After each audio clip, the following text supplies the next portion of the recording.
Hey everybody, Coach Ryan here covering our monthly skill, which is running. So if you're interested in running safer, running faster, running more efficiently, then watch these videos, do the different stuff. We're gonna have it written up on the board, but this video will break down what is written up on the board so you have a better understanding. I've gone through a bunch of pose method running stuff, read some books on it, probably have the most background on it aside from some in-house ultra distance runners that may be watching this as well. Anyways, there is a ton of information when it comes to running and how to do these drills, but this is gonna be the Cliff Notes version, so if you have any other questions, just let me know. But I know lots and lots of you guys run either just at the gym or outside of here, so if you want to do it better, watch these videos, do these day by day, just like we did with the pull-up stuff and everything else. So without further ado, there's gonna be 3 different videos. This is the first day. The next 2 days will break down a little bit more advanced progression, and the last day you're going to be just doing 1 drill and some running to practice. So that's all I got. Continue on here and watch our first 3 drills. All right, drill number 1, we are going to call this just the hop. Okay, all you're going to do is practice some hopping in place. You're going to do 3 vertical, and then you're going to lean your body, and you're going to do 3 that direction, and then you're going to do 3 vertical, and you're going to lean and do 3 more. And all you're getting used to doing is landing on the balls of your feet and using the natural arch and springiness of the calf and foot and that whole, all the mechanics down there, letting them do their thing, what they're naturally built to do. Okay, it will look just like this.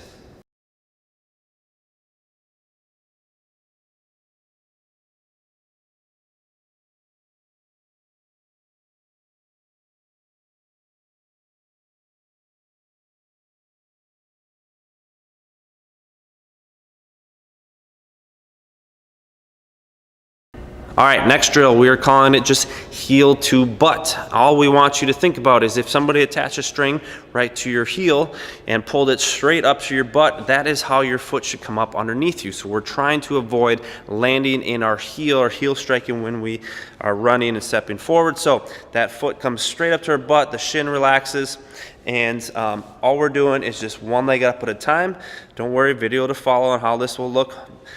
Heel up to your butt, and then you're going to get used to bouncing and just bringing 1 foot up to your butt. It will look just like this.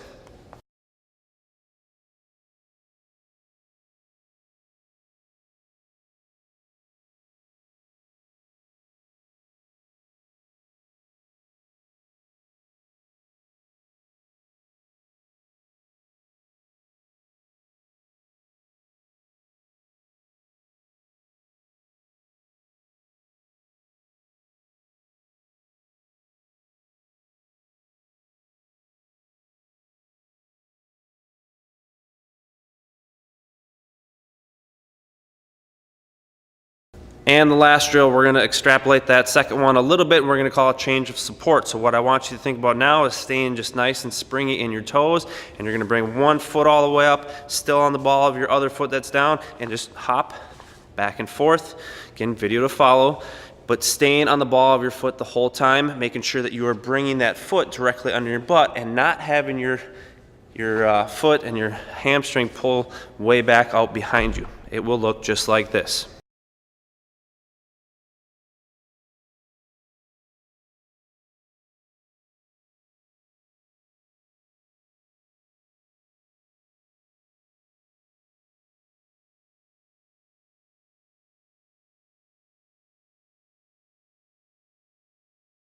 All right, everybody, that is day 1. That's actually Monday and Wednesday.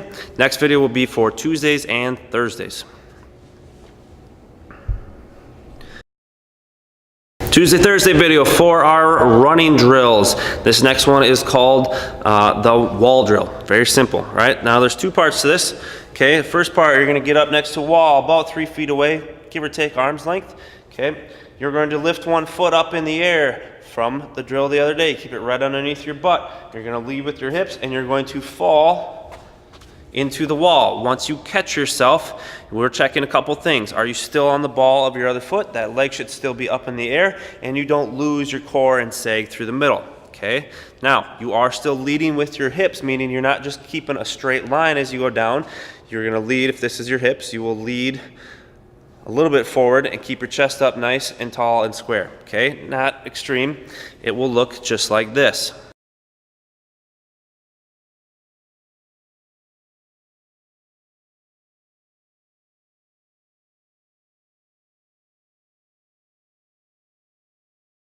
Okay, now that's part one of the wall drill. The second part is once you've practiced that a couple times on each leg, you can hold that position leaning into the wall, right? And do the balance transfer. So you're gonna go from one leg to the other leg, to the other leg, leaning up against the wall until you're pretty much kind of running in place, pushing on that wall, staying on the ball of your foot. Okay, that looks like this.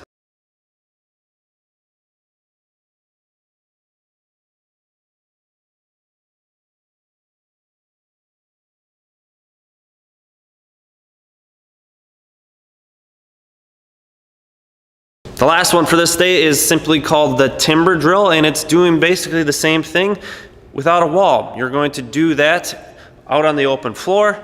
Okay, you're gonna turn, you're gonna pull one foot up underneath your butt. Remember to relax that shin.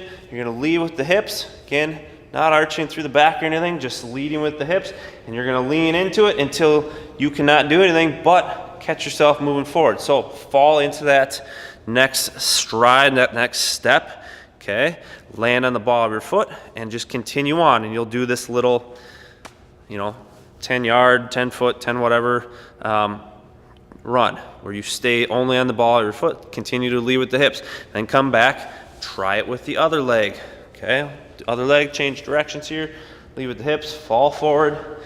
That will look just like this.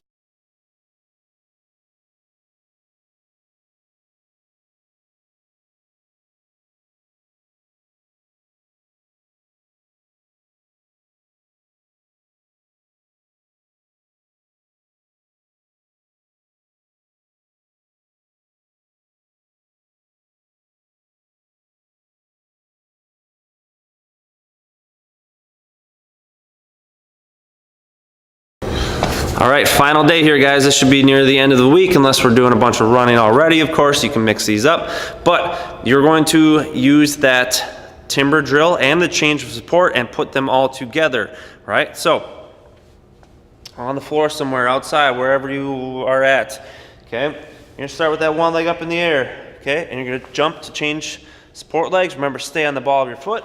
Make sure your foot is still coming up underneath your butt. Don't worry, video will show that very specifically in a second.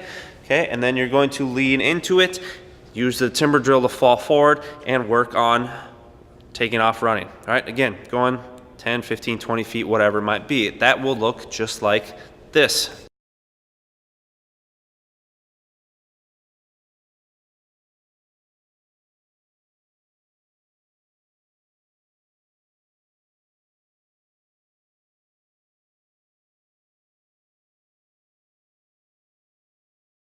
And the last one, guys, is just to go practice running. So you can do a longer distance, you can do the whole length of the gym, you can go outside, you can go do whatever you want. But the idea here now is that the ball of your foot is actually catching your weight. So everybody knows they have an arch down there, whether you have flat feet or not. Every time you land, that foot comes up, or every time that you take a stride, that foot comes up under your butt. With you leaning forward, your leg makes a circle, and every time it comes down, okay, the foot catches everything, it springs down, the heel should just barely kiss the ground but not really support any weight, and you keep springing yourself forward and you're just catching a fall constantly. Okay, to know if you're doing this well, a couple things you can pay attention to. You're not making a big thud every time you hit the ground. It should be nice and quiet. Okay, B, you shouldn't be bouncing very drastically. You should be kind of nice and smooth. Okay. Trying to think of anything else off the top of my head. Stick with those for now, but put all these pieces together, stay on the ball of your foot, and obviously get used to this. Your calf is going to have to get used to this, your arch is going to have to get used to this, and so on. So chances are, if you're doing this in a workout or you're going for a longer run, this isn't something you'll maintain the whole time right away, but it is something that will be severely beneficial in the long run. Okay. On top of that, we're big fans of minimalist shoes, but if you are somebody that has never worn those, please ease into them. You're not going to have the heel support underneath you. In the long run, it's a good thing because your foot will get a lot stronger, not having a ton of cushion down there. But again, it does take some time to get used to. So last piece, guys, you'll notice when you take off and you start using this method that your stride will be a lot shorter than it probably was before. Maybe not, but in most cases, that is the case. So that's okay. That's a good thing. That means you're actually doing it right. So just keep it nice and smooth. And then if you have any questions on breathing or stuff like that, just come ask me. Maybe a different video. I don't want to make this one too long. So let us know if you need anything. Have a great day. Thanks.